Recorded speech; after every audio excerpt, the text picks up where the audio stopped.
अस्सलाम वालेकुम। दी grand channel की तरफ से फ़र्द का सलाम। कैसे हैं आप सब लोग? उम्मीद है सब खैरियत से होंगे और कुछ ना कुछ अपने हाथ पाँव और दूसरे से ज़रूर कर रहे होंगे और फ़ायदा उठा रहे होंगे, क्योंकि देखें हर किस्म की जब मूवमेंट हम करते हैं तो उसका हर तौर पे कुछ ना कुछ फ़ायदा ज़रूर हमारी बॉडी को पहुंचता है। तो इसको फिर जारी रखिएगा, बेशक थोड़ी करें, या आपकी अगर तबीयत ठीक है और आप अच्छा महसूस करें तो फिर उसको बढ़ा भी सकते हैं। आज हम बात करने जा रहे हैं स्टिफनेस की, जो अक्सर हमारी ये जो शोल्डर है इस वाले एरिया में या फिर इस वाले एरिया में भी कभी कभार हो जाती है।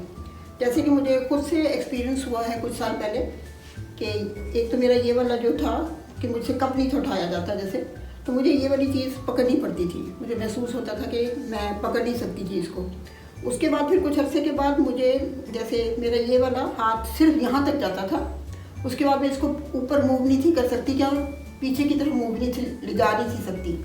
और इसी तरह एक सर्टन हाइट के ऊपर जाने के बाद ये ऊपर नहीं था होता, मुझे इसको सहारा देना पड़ता था ऊपर ले जाने के लिए। तो ये जो है जो स्टिफनेस हो जाती है बगैर किसी वजह के, हालांकि वो डॉक्टर को मैंने दिखाया तो उसमें कोई वजह नहीं थी ऐसी कोई ख़ास। तो ये जो है इसके लिए एक बड़ी ही बेहतरीन एक दो एक्सरसाइजेज हैं जो कि अगर बंदा करता रहे तो आपकी वैसे भी शोल्डर के लिए और आर्म के लिए अच्छा है।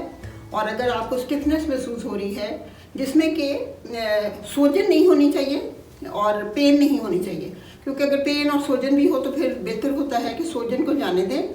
जब सूजन बिल्कुल ख़त्म हो जाए तो फिर आप ये एक्सरसाइज कर सकते हैं और फिर डॉक्टर को भी कंसल्ट करना चाहिए। तो हम चलते हैं अपने पहले पोज की तरफ, कि जिससे हम अपने शोल्डर की मूवमेंट जो है वो कैसे बेहतर कर सकते हैं।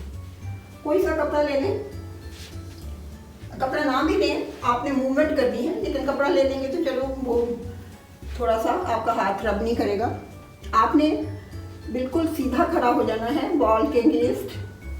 अपना ये जो एल्बो है इसको आप बिल्कुल सीधा रखेंगे, एल्बो को इस तरह नहीं करेंगे क्योंकि उस तरह आपका जोर जो है वो एल्बो पे लगेगा, जबकि हमने अपने शोल्डर की मूवमेंट को करना है।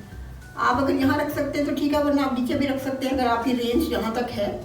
और उसके बाद ये वाली जो टांग है उसी हाथ की वाली उसको थोड़ा सा आगे कर लें और फिर आप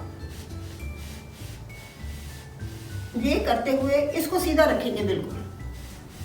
टांग को आप आगे की तरफ ले जाएंगे और उसकी मदद से आप इसको ऊपर की तरफ ले जाएंगे।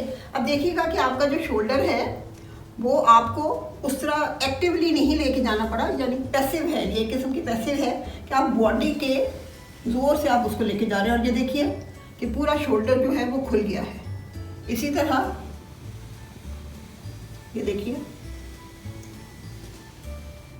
अब फिर से। तो ये जितना भी मरीज जो है वो कर सके उसको करना चाहिए। अगर शुरू में आपको लगता है कि एक दो के बाद आपको थकावट हो गई है या थोड़ा पेन महसूस होने लगा है तो आप छोड़ दें। दिन में 2-3 बार इसको अगर कर लें, 2-3 बार भी कर लें और महसूस करें कुछ दिनों के बाद कि ये बेहतर फील होने लग पड़ा है तो उसको फिर आप दोहरा सकते हैं। इसके बाद ये तो थी कि आपने सीधे होके करना है। अब है हम साइडवेज।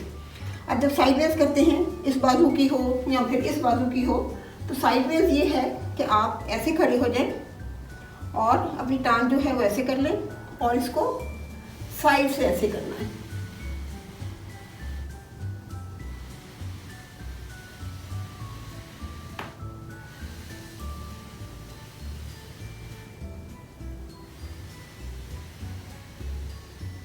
तो ये बड़ी ही आसान किस्म की मूवमेंट्स हैं, लेकिन इसका फ़ायदा बहुत ज़्यादा है क्योंकि आप दीवार का सहारा लेते हैं और अपनी बॉडी के मूवमेंट से आप अपने शोल्डर को ऊपर लेके जा रहे हैं।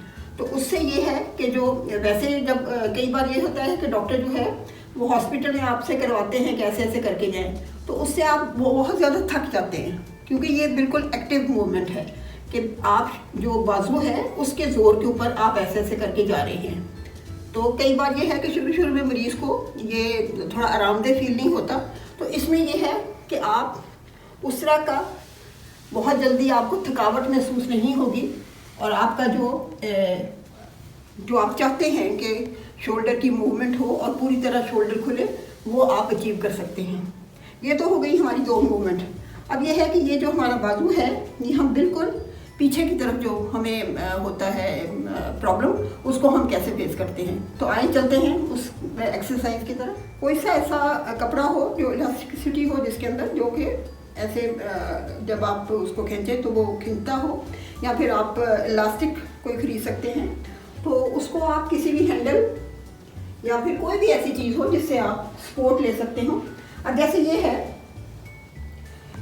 आप इसके जो मूवमेंट है वो आप अपनी बॉडी की मूवमेंट करेंगे, आप उसको कुछ नहीं करेंगे, अपनी बाजू को कुछ नहीं करेंगे। तो आप देखिएगा कि जैसे हम अब सिर्फ मूव कर रहे हैं, अपनी बॉडी को मूव कर रहे हैं, और ये देखिएगा कि आपका पूरा जो शोल्डर है वो पीछे की तरफ, ये देखें पीछे की तरफ तक चला गया है। ये एक बड़ी ही बॉडी की मूवमेंट से आप अपने शोल्डर को ठीक करेंगे। अब देखिएगा फिर से,